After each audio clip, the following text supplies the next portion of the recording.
오늘 하나님의 말씀 역대상 25장 1절로 2절 그리고 6절로 7절 말씀 보도록 하겠습니다. 제가 읽습니다. 다윗이 군대 지휘관들과 더불어 아삽과 헤만과 여두둔의 자손 중에서 구별하여 섬기게 하되 수금과 비파와 재금을 잡아 신령한 노래를 하게 하였으니 그 직무대로 일하는 자의 수요는 이러하니라.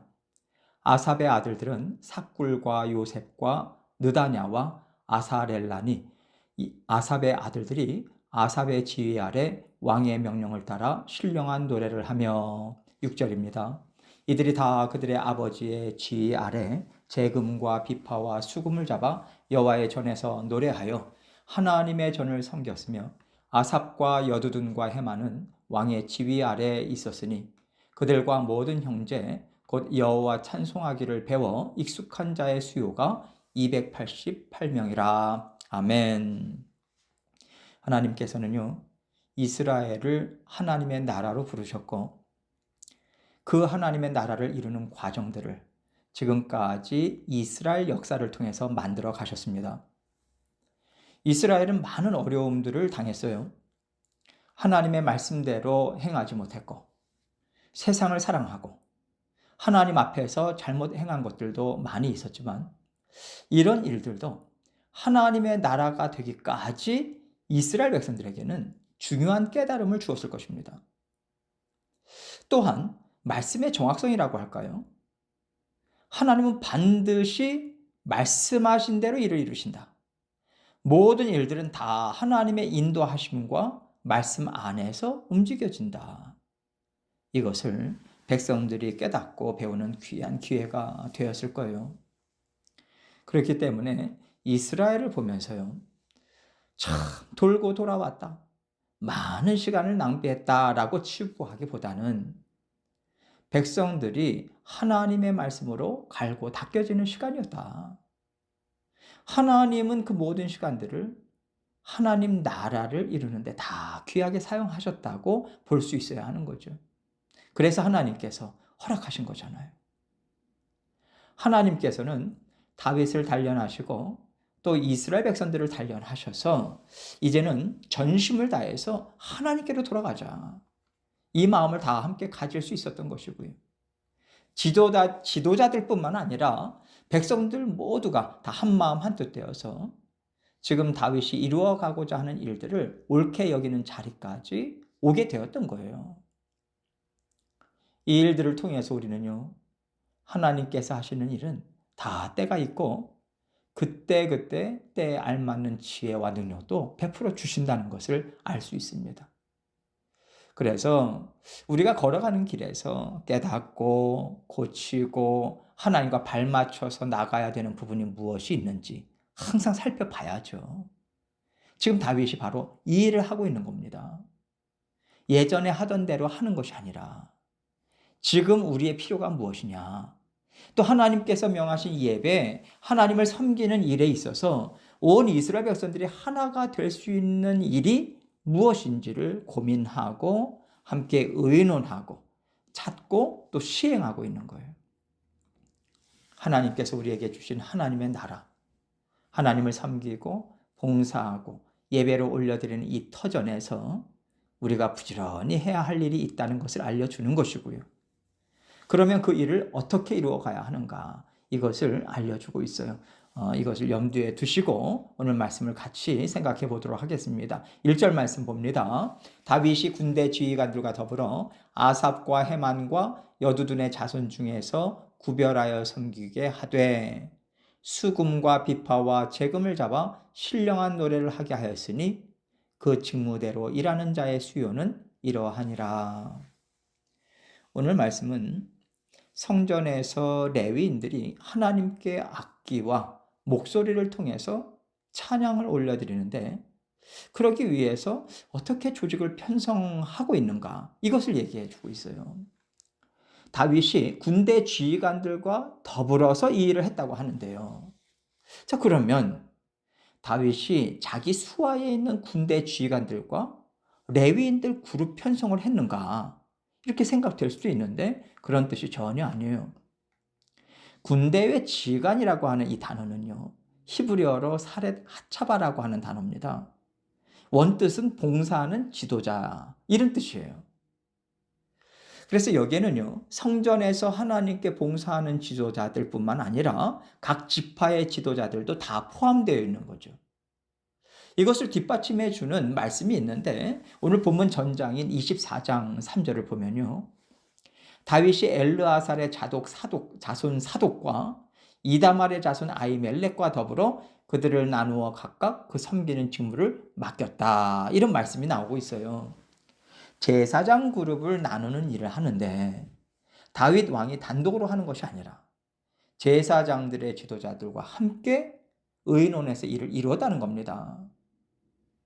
제사장들이 하는 일이라든가 자손들이 얼만큼 분포가 되어 있는지 제사장 그룹의 지도자들이 잘 알기 때문에 다윗은 그들과 의논해서 제사장 그룹을 편성한 거예요.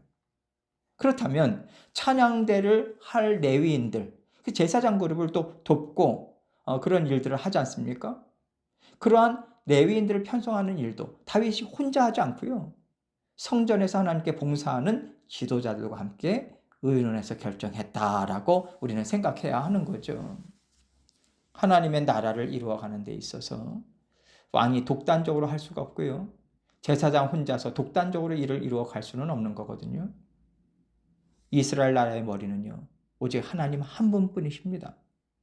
왕이든 제사장들이든 지도자들이든 일반 백성들이든 다 같이 머리를 맞대고 하나님 앞에 순종하는 마음으로 함께 뜻을 이루어가는 것이 하나님 나라의 질서예요. 누가 목소리가 크다, 힘이 있다, 돈이 많다, 재능이 많다, 열정이 많다, 하는 일이 많다, 이런 것 같고 독단적으로 일을 이루지 않도록 하나님은 분명한 체계를 보여주고 계신 것입니다. 이렇게 의논해서 정한 결정이 뭐냐면 아삽과 헤만과 여두둔의 자손 중에서 구별하여 섬기게 하되 수금과 비파와 재금을 잡아 신령한 노래를 하게 했다. 이렇게 이야기하고 있어요.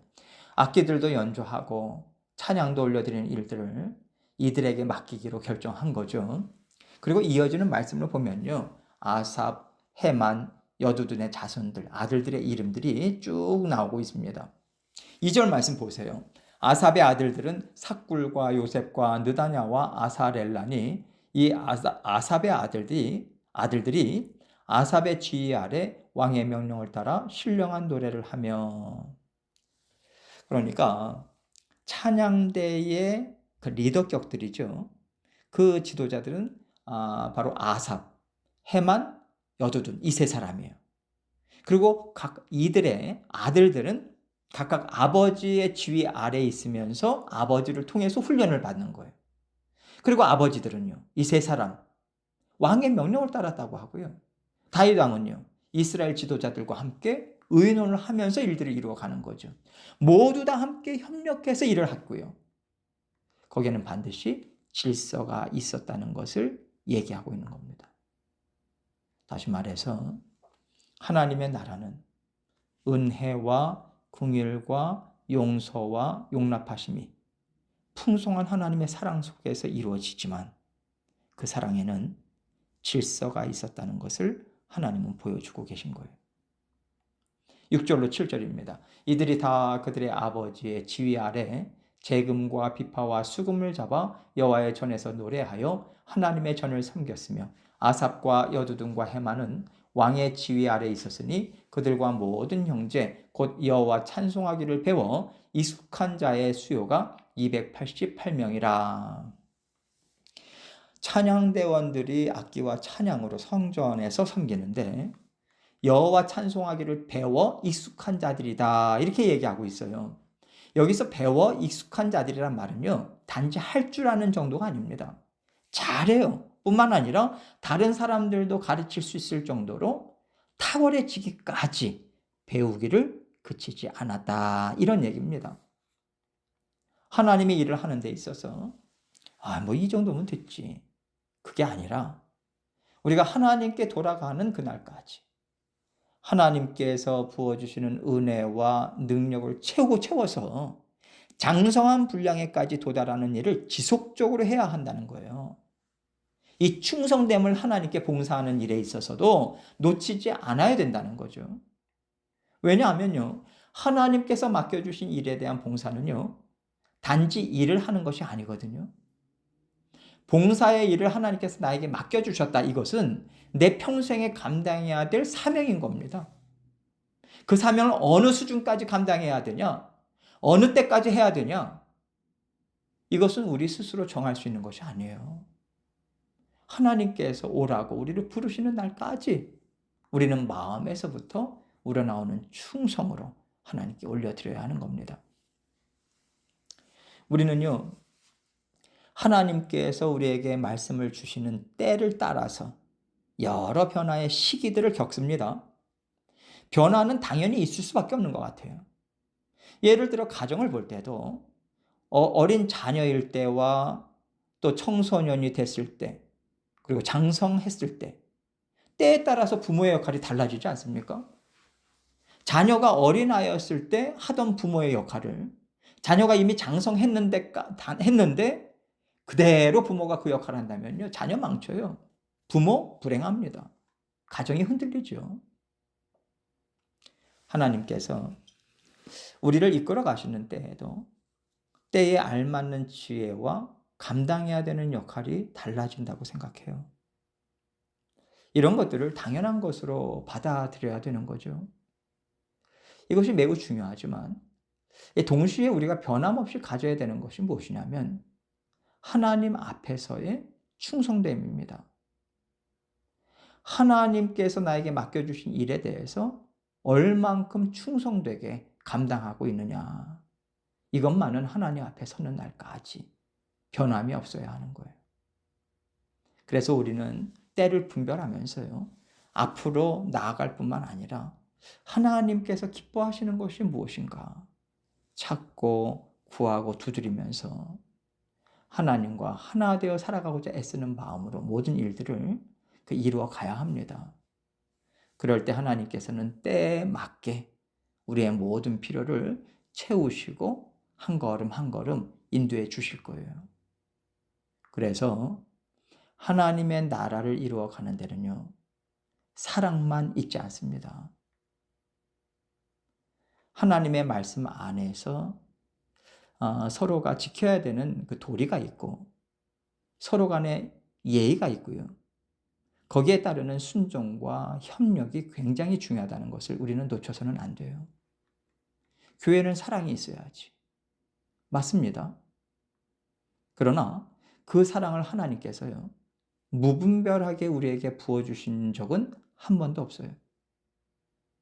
하나님께서는 완전한 지혜로 우리에게 때를 따라 꼴을 먹이시거든요. 교회는 하나님의 사랑이 충만해야 된다, 이렇게 생각해서 무질서하게 행하는 것은 하나님의 사랑을 잘못 이해하고 잘못 사용하는 겁니다. 우리는 모든 일에 함께 협력해야 되고 협력하기 위해서는 서로를 소중하게 여겨야 돼요. 소중히 여긴다는 것은 서로에게 지켜야 될 예의가 있다는 것이고요. 또 시대에 맞는 상식이라고 하는 게 있지 않습니까? 이런 것들도 잘 분별해서 함께 어우러지도록 애를 서로 쓰는 것이 하나님 나라를 함께 세워가는 것이라고 생각해요. 하나님의 나라는 주인 되신 하나님 아래서 우리 모두 한마음 한뜻 되어서 함께 이루어가는 것임을 생각할 때 서로 지켜야 되는 예의와 질서를 세우는 것도 중요하다는 것을 같이 생각해야 되겠습니다. 날마다 이것을 생각하면서 정말 함께 하나님의 나라를 아름답게 이루어 가시는 저와 여러분이 되시기를 주님의 이름으로 축원합니다.